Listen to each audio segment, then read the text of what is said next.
Everyone is buzzing about Craig, and I was happy to see that you did get some love in the second trailer because, boy, what a snub in the first trailer. Everybody else, Boomer making appearances, and Eddie, everybody a part of the show, no Al Dukes.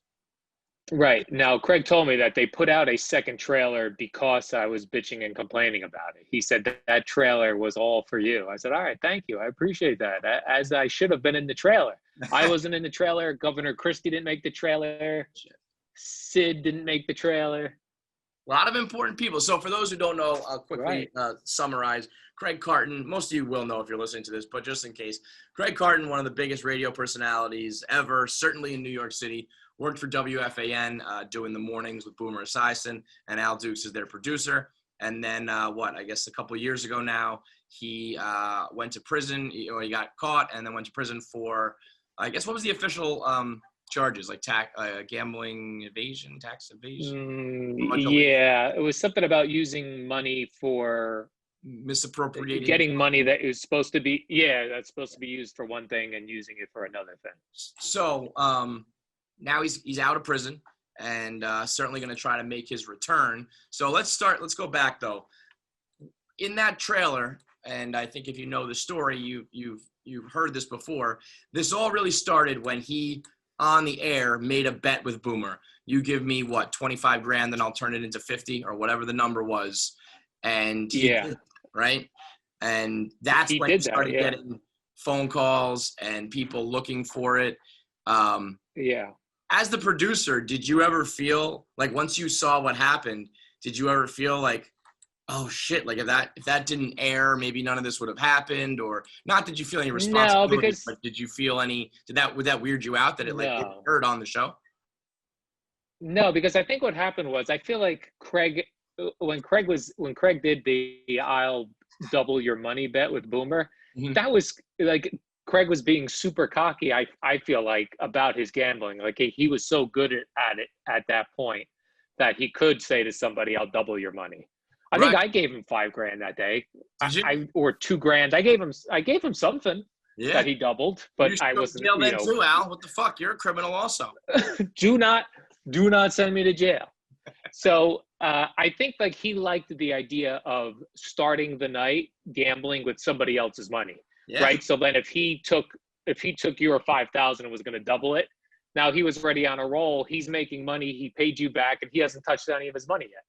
So, but yeah, I did, as the second trailer showed, I then was just getting calls from random dudes. Oh, have Craig double my money. I was like, well, he doesn't know who you are. He's not going to take your money and double it. What incentive, at least for the show, was fun for on the air. Why would he take some guy's money that he didn't know?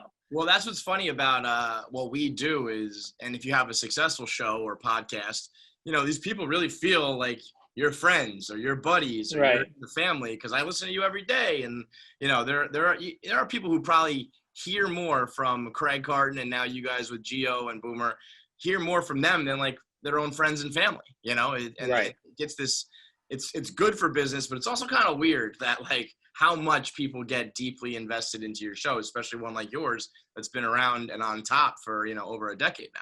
And they always say that about like, it happens with podcasts, like you say now, people for the most part consume these when they're alone and in their cars. So you do spend a lot of time with these voices every day and you do get to know them. And a lot of people do reveal their true selves on the radio or on podcasts. Sometimes it's exaggerated. Sometimes it's not. Sometimes you could say it's exaggerated just because you're embarrassed by the true life. It's very easy to tell your truth on those shows. Yes. And if it goes well, great. And if it goes poorly, I was a bit, that was exaggeration, whatever. I was sarcasm. You can always play that card. But it does feel like kind of hiding in plain sight. I mean, I remember that with me when everything went down with my divorce. Like, people who were really listening were like, I'm not surprised. Like, if you heard him talk, he was very unhappy. There was a lot of problems. And the people who weren't listening were the ones who were like so shocked. And it's like, if you really were watching, you could tell this was a guy who was maybe getting a little bit, in over his head when it comes to gambling. But now he's out. And I would love, I don't know if he's doing any more press or whatever, but I'd love to try to get him on here as well to just hear in his own words. But I feel like he's going to slide right back in and crush it. What do you think the future holds for him? Well, I know as far as like promoting this, I don't think he was allowed to based on whatever his release was. I just know he wasn't able to do it. I would imagine he'll be back somewhere. I mean, there's not a lot of people that are good at doing this. Yeah. So that's why I see people, yelling at me on Twitter about Craig getting another job in the future. And I'm like, it's no different than athletes that get a million chances. Mm-hmm. There's not many of them that are good at it. So of course they're going to get more chances than you.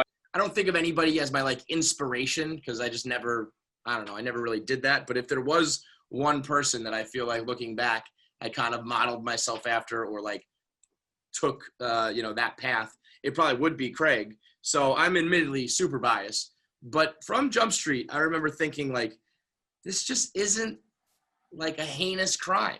This isn't that bad. And maybe there are some details that I don't know, or maybe there were some victims that I haven't thought of. But for the most part, when I see that like a loan shark titty bar owner and a bajillion-dollar corporation were the quote-unquote victims, it doesn't move the needle for me. Yeah, like for me, like anybody involved in the secondary ticket market, other than like if you have a pair of tickets that you can't make it to the concert, you want to put it up on StubHub, that I understand. But when people that get involved in buying giant groups of tickets that you as the public, you think you're going to have access to, all those people to me seem shady. So, when people talk about victims, I feel like it was like shadiness involving other shady characters and shady characters ripping off shady characters. So that was the one thing that I really hope that the documentary is able to show people, that Craig committed a crime big enough for the FBI. It was a white collar crime, not a violent crime. Mm-hmm. He was not selling, you and your buddy a ticket to a concert that when you got there it was fake. That was not. He had real tickets. He was using the money that he got for those tickets to try to pay off to win his money back so he could pay off his gambling debts. And it was a disaster. But I think everybody in that secondary ticket market's shady. That's people who run the arenas, people who run for the artists that do it. Like, it sucks.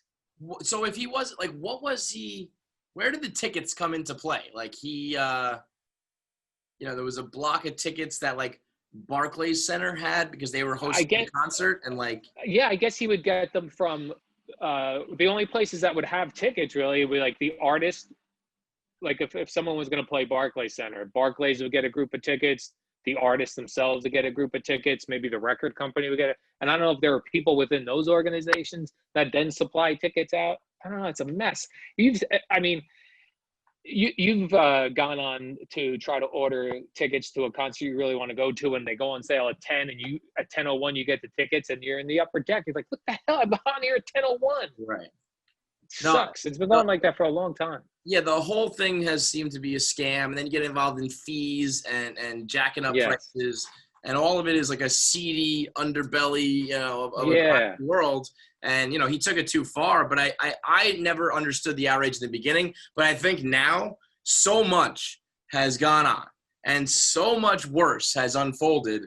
Yeah, you can't possibly still be outraged or upset by this. It's just not humanly possible. Right, but if he was selling you and your friend a fake ticket, but that's what people think, and there's that. Okay, so I went out on date night, couldn't get into the concert. Is that the end of the world? Yeah. No, but I think that's bad. I would say that is a bad thing. Yeah, not great. Do I think that that's worth? Again, if that were to happen, which it wasn't, but if that were the case, go to jail, like federal prison, lose my career. I never understood that, and I just feel like the vibe now is like, whatever. And I also think if you didn't like him, that you were just jumping on the chance to bury Craig because he's an outspoken, bombastic personality. And if you did like him, you were kind of like, not great. Wish he didn't do it. But whatever. I don't know if there was I would love to talk to someone who was in the middle on Craig Carton. I don't think he ever had many of those because that's why he was successful. But if there was somebody who was just like, well, I don't know what to think, and did that push you over the edge to not like him? I don't know. Yeah, still even now when I tweet, so I tweet the trailer, I tweet a photo of the poster, anything I tweet, it's still, when I look at my Twitter analytics, it is by far the thing that gets the most views, the most clicks, and he's getting it's the same as when he was on the air. It's the I hate him, but then they tell me everything about him, so they clearly listen, or they love him and can't wait to see him again. So even not being on the air or anything for 3 years, he is still polarizing, to people, which is good. I know you're a Howard guy. Do you believe in the old, people like me, listen for 5, people who hate me, listen for 15, or whatever it is? Yeah, I think probably I don't know that Howard now is like that. And I've kind of fallen off the last, since he's become Hollywood Howard now. That's not really my thing anymore. But I think back in the 90s when he was crazy, that, I think people listened who didn't like him.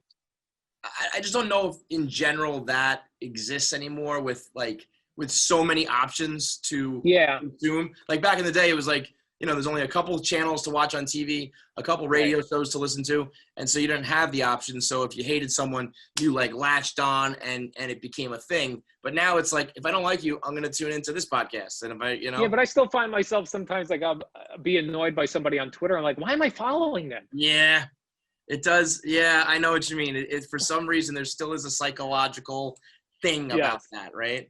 Well, yeah, and I'll get it still all the time. People will write to me about what they hate about Boomer and Gio. Meanwhile, they'll tell me everything that they were just doing. I'm like, now more than ever, you've got more choices. Oh, yeah. Like you were saying, there's a million things competing for your ears now. So to tell you have to listen to something, that's crazy that you like to listen to it. Right. And maybe, you don't like the personality, but you like to listen to the show to get riled up or whatever it is, because otherwise you just wouldn't fucking do it. Yeah, so I mean, I do think that exists to an extent, and I think you guys probably with the morning show towed the line perfectly of you certainly had a ton of guests, a ton of listeners who just liked you, but anybody who did probably if Craig did get under their skin or bothered them, they were tuning in too just to yell and scream and call in and be outraged. So you probably got everybody. That's probably why you were number one for so long, right? Yeah, then people even would say, oh, I don't like the show, but I like sports, so this is the only thing I can listen to. Oh, yeah, there's no other sports coverage in the world. Right. Break, man. Yes. So what's are you talking to Craig? Are you in contact with him? Yeah. Consistently at this point? Yeah, I have been the whole time he's been gone. I would email with him in prison, and then I've been talking to him since he got out. Do you think there'll be a Al Dukes, Craig Carton reunion professionally in any way? I don't think so, because I'm very happy in the mornings with Boomer and Gio. Everything's great. It's show's been humming along. I've been with Boomer now over 13 years. This morning show slot is perfect for me. I moved. Al, you got to be the only person in the world who says that. This 6 a.m. to 10 a.m. slot is perfect for me. Yeah, no, Gio will also agree. Really? Because, we both live far out now from where we broadcast from. So you get the commute in where there's no traffic. Right. Then you're home by 11:30. Yeah. Yeah, it's different. If you work the other shift that I think that could be cool is middays, but middays, you can go to bed later and you don't have to get up as early, but your whole day is shot. Yeah, it's smack in the middle, but it's also it's 3 hours, 11 to 1. Yeah, to me, doing middays, to me feels like the hardest shift, because we just talked from 6 to 10. We've beaten to death the topic of the day. Yeah. It's been beaten to death. And the news stuff doesn't come out till the afternoon. Right. The midday's got to figure out a way to keep it interesting. Yeah, what afternoon you're talking about today's topics. Mornings you're doing recapping, and then midday is the no man's land. Yeah, like you start to get more news in the afternoon. Like when Francesa was on, Joe and Evan are on now. They get more like breaking news, which we rarely get in the morning. Mm-hmm. I just feel like that midday, while it's the best where you don't have to wake up early, you don't have to go to bed early. It's What tough, you're I talking think, to keep about. those topics fresh. Yeah. Do you think? I guess you never have to worry about this because you're really the first show of the day. But like, if you were running the midday, do you think of it as like, all right, we have to take into account what other shows are talking about, or do you always just do what you think is best for your show and your hosts? No, I would take into account what other shows are doing. I think just especially if there was a way to see what kind of got traction in the morning. Yeah. So I think And if then there's maybe more like, you guys have WFAN listeners as opposed to like more like Boomer and Geo listeners. Like you're just like, they're going to be on the channel, for multiple hours throughout the day. So you don't have to worry about, what has been said or what's already going on. Not just like, well, me and my guys are going to talk about this, and I don't care if they repeat it. I don't care if we repeat it. This is what's best for us.